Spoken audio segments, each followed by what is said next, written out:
Muy buenas tardes para todos y todas, queridos estudiantes de la Universidad Colegio Mayor de Cundinamarca, pertenecientes a la asignatura optativa Políticas Públicas. Siguiendo las instrucciones de las autoridades académicas y también nacionales y departamentales y locales, vamos a propender por hacer de este ejercicio académico lo más constructivo y lo más llevadero posible. Antes de iniciar formalmente con las disquisiciones de orden teórico y académico,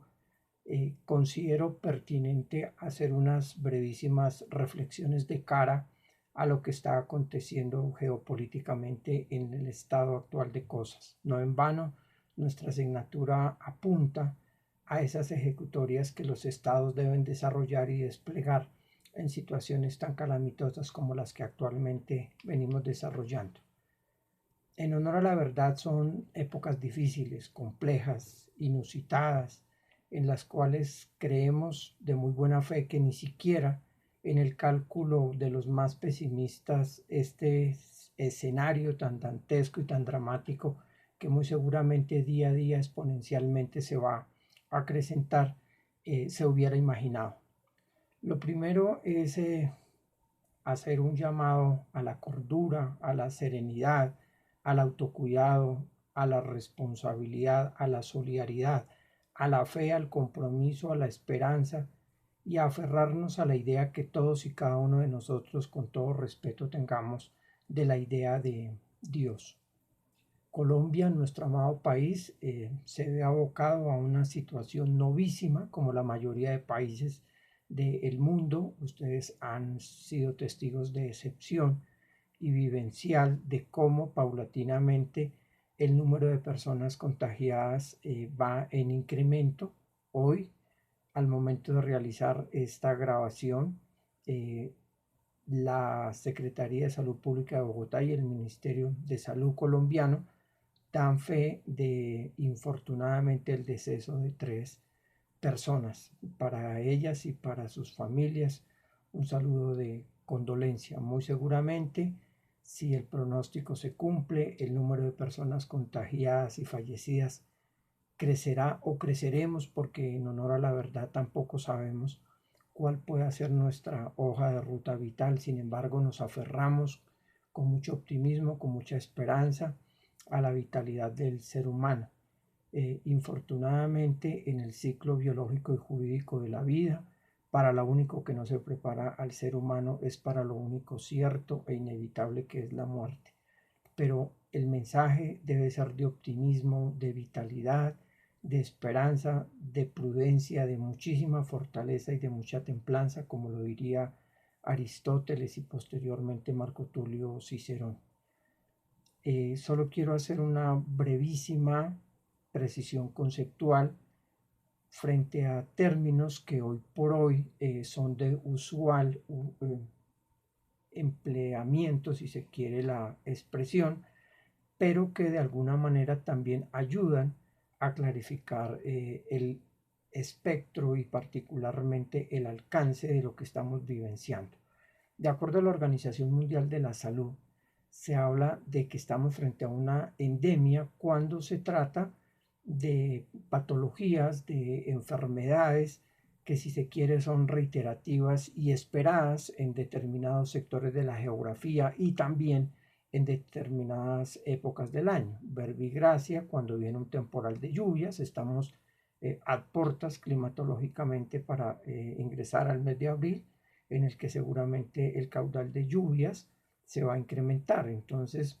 es muy probable que los cuadros virales y las enfermedades respiratorias se incrementen de manera vertiginosa. Entonces, frente a ese tipo de enfermedades y de cuadros gripales, pues se habla geográfica y planetariamente de que vamos a estar frente a una endemia. Cuando se desborda el número estimado y aproximado de lo que sería una endemia, entonces hablamos de otro episodio que se llama epidemia. Y lo que estamos viviendo en este momento tiene otros ribetes universales que se denomina pandemia, no en vano, con ocasión de algún cuestionamiento o alguna pregunta que juiciosamente hiciera uno de nuestros discípulos. en jornadas anteriores se indagaba de cuál era el verdadero significado de una pandemia. Y la pandemia significa que tiene presencia en todos los continentes a nivel planetario y que también tiene unas cifras de crecimiento de expectativa desbordadas.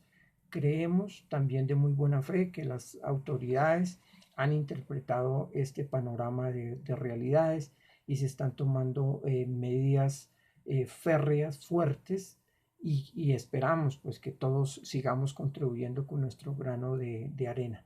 De tal manera que nuevamente les reitero un fraternal saludo de mucha esperanza, de muchísimo optimismo, particularmente para ustedes quienes constituyen el relevo generacional de este proyecto de país que se llama Colombia, y como planetavientes de este ecosistema tenemos que hacer el mejor esfuerzo para que las generaciones presentes y futuras tengan un mejor mañana. Hecha esta brevísima reflexión e introducción, pues vamos a empezar a trabajar lo concerniente al desarrollo temático. Una vez finalicemos este tercer módulo que, como el programa lo ha intitulado, denominado Principios de Derecho Administrativo aplicados a las políticas públicas, les diré cuál va a ser la estrategia de evaluación. En este momento la prioridad es otra, y si en condiciones de relativa normalidad la prelación es el proceso de aprendizaje, más lo es en estas circunstancias. También sabemos que tenemos que cumplir con unos parámetros de las autoridades académicas y, en el mejor sentido de la palabra, salvaguardar el semestre, pero lo primero,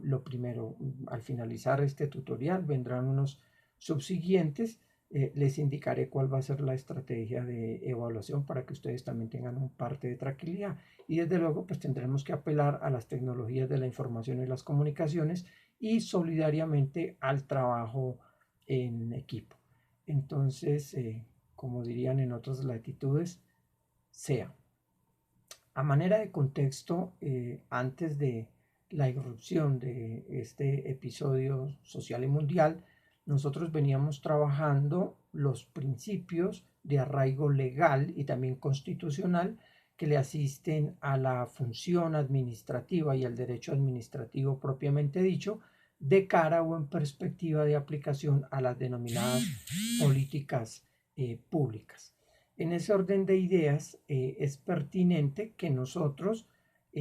recordemos que desde la óptica de la Ley 1437 del año 2011, particularmente en su artículo tercero, norma conocida como Código Procesal Contencioso y de lo Contencioso Administrativo, en la sigla CEPACA, hay una serie de paradigmas, de postulados orientadores que en su debida oportunidad fueron esbozados y que fueron llevados, como es nuestra noble costumbre, a la aplicación casuística o práctica.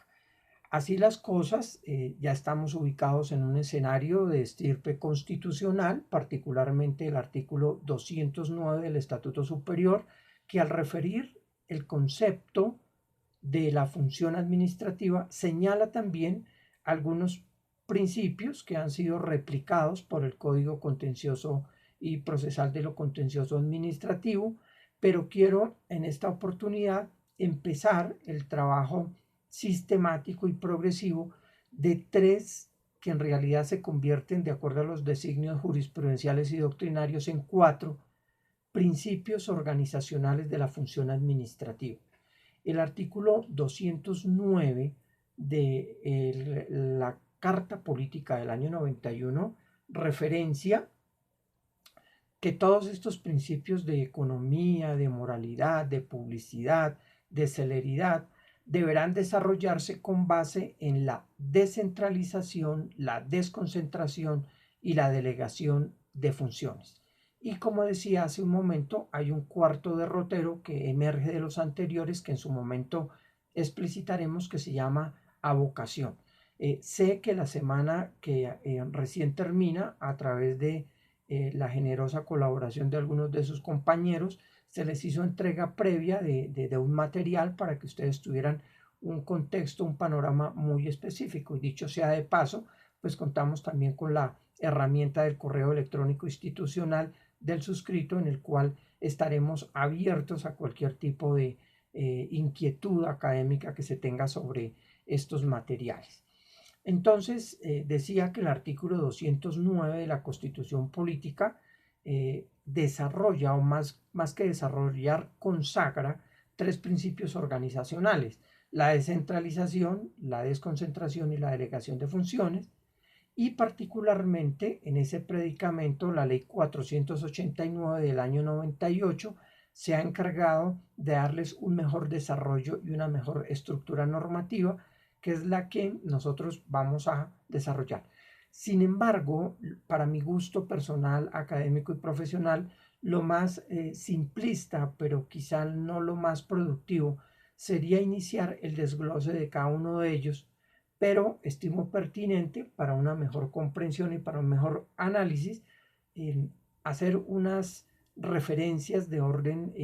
constitucional para entender el verdadero significado y particularmente la aplicación práctica de cada uno de ellos en perspectiva, insisto, de las denominadas políticas públicas, que finalmente es el tema que se nos ha sido delegado. Entonces, ¿qué es lo primero? Lo primero es remontarnos, y con esto de ninguna manera pretendo abordar con todo el nivel de detalle la historia constitucional de Colombia, pero sí es importante tener en cuenta que los conocedores de estas temáticas hablan de que la primer constitución, quizá embrionaria, data del Acta de Independencia del año de 1810. Ustedes recordarán cómo José Acevedo y Gómez, ese prohombre, ese héroe de la independencia, llamado como el tribuno del pueblo, arengada la multitud en la plaza de Bolívar el 20 de julio de 1810, hizo célebres, palabras más, palabras menos, estas frases: conciudadanos, si perdéis estos momentos de efervescencia y calor, si dejáis escapar esta ocasión única y feliz, antes de 6 horas seréis tratados como insurgentes. Mirad los grillos, las cadenas y los calabozos que os esperan. Más allá de esa cita histórica, lo que verdaderamente es relevante es que, fruto de esa gesta, de ese movimiento social que se consolidaba, pues emerge un acta de independencia donde se consolida una manifestación y una necesidad de que el gobierno de España, el reino español, le garantizara una serie de derechos, particularmente a los ciudadanos, en ese momento habitantes del territorio patrio, que se conocían como criollos en la medida que eran hijos de españoles nacidos en territorio colombiano. En esa línea de tiempo, en esa cronología, conviene destacar también las que se consideraron como primeras constituciones: el Acta de Independencia o el Estado Independiente del Socorro, la Constitución de Cundinamarca de 1811, la posterior Convención de Ocaña, la Convención de Cúcuta de 1821, posteriormente la Convención de Río Negro, la Convención de la Gran Colombia, la Convención y la Carta Política de los Estados Unidos de Colombia, la Confederación Granadina, y llegamos a un momento bien importante, que es la expedición de la Constitución Nacional de 1886, carta política con una marcada tendencia de orden conservadora. Ahora me referiré a esos dos lineamientos de las constituciones de corte liberal y de corte conservador, porque es bien importante para identificar a qué modelo de política pública corresponde cada ejecutoria del Estado. En esa Constitución de 1886 es importante destacar, grosso modo, que fue objeto de algunas enmiendas, de algunas reformas. La primera, la de 1910, que corresponde también históricamente a un momento internacional de depresión económica. El acto legislativo de 1936, una de las principales reformas administrativas y políticas, que se conoció como la Revolución en Marcha, el primer gobierno del expresidente López Pumarejo. La reforma plebiscitaria del año de 1945, donde se reconoce un conjunto importante de derechos y particularmente de apertura administrativa y en materia jurídica se recuerdan fundamentalmente tres grandes leyes, ¿no? Eventualmente ustedes las han podido trabajar en otras asignaturas. Hago referencia a la ley 200 del año 45 como la primer gran ley de tierras, la ley 45 del año 36 que se refería al reconocimiento de derechos en materia sucesoral, y la ley 50 de ese mismo año 36 atinente a la prescripción adquisitiva de dominio. Vino la reforma plebiscitaria del año 1957, donde en enhorabuena y con muchísima tardanza se le reconocen derechos especialmente a la mujer, cuestión que ya se había hecho en el gobierno de José Vicente Concha con la ley 28 del año 32, pero que tiene mayor realce con la reforma plebiscitaria de 1957. Posteriormente, si la memoria no me juega una mala pasada, llegamos a la reforma del año 1968, para mi gusto, la principal de las reformas administrativas, incluyendo el tiempo actual en Colombia, en cabeza del expresidente Carlos Lleras